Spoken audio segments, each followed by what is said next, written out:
Worked his branch line for many years. You know just where to stop, Thomas, asked his driver. You could almost manage without me. Thomas had become conceited. He didn't realise his driver was joking. Driver says I don't need him now, he told the others. Don't be so daft, snorted Percy. I'd never go without my driver, said Toby earnestly. I'd be frightened. Pooh, boasted Thomas. I'm not scared. You'd never dare. I would then. You'll see.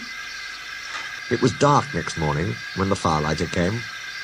Thomas drowsed comfortably as the warmth spread through his boiler. He woke again in daylight. Percy and Toby were still asleep. Thomas suddenly remembered. Silly stick in the muds, he chuckled. I'll show 'em.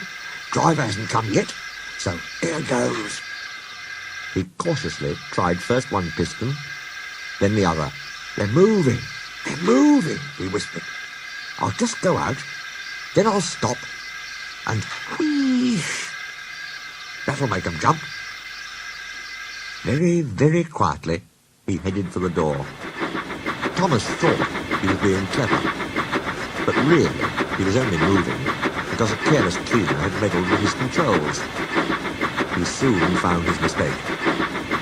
He tried to wheesh, but he couldn't. He tried to stop. He couldn't. He just kept rolling along. Well, buffers will stop me, he thought hopefully. But that siding had no buffers. It just ended at the road. Thomas's wheels left the rails and crunched the tarmac. Horrors! He exclaimed and shut his eyes. He didn't dare look at what was coming next. The station master's family were having breakfast. They were eating ham and eggs.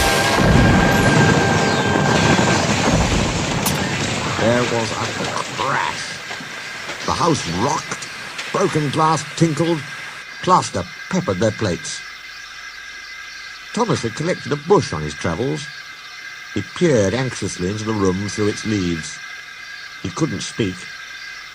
The station master grimly strode out and shut off steam. His wife picked up her plate. You miserable engine, she scolded. Just look what you've done to our breakfast. Now I shall have to cook some more. She banged the door. More plaster fell. This time it fell on Thomas. Thomas felt depressed. The plaster was tickly.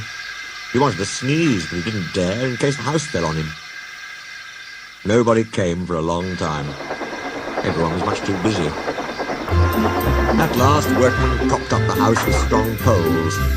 They laid rails through the garden, and Donald and Douglas, puffing hard, managed to haul Thomas back to the yard. His funnel was bent. Bits of fencing, the bush, and a broken window frame festooned his front, which was badly twisted. It looked comic.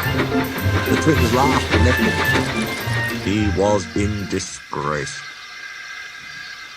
You are a really naughty engine. I know, sir. Oh, I'm sorry, sir. Thomas's voice was muffled behind his bush.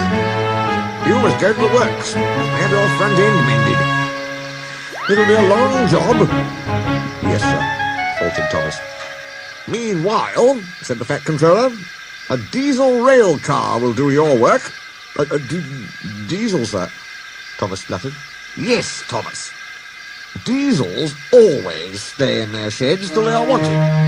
Diesels never gallivant after breakfast in station masters' houses. The Fat Controller turned on his heel and sternly walked away.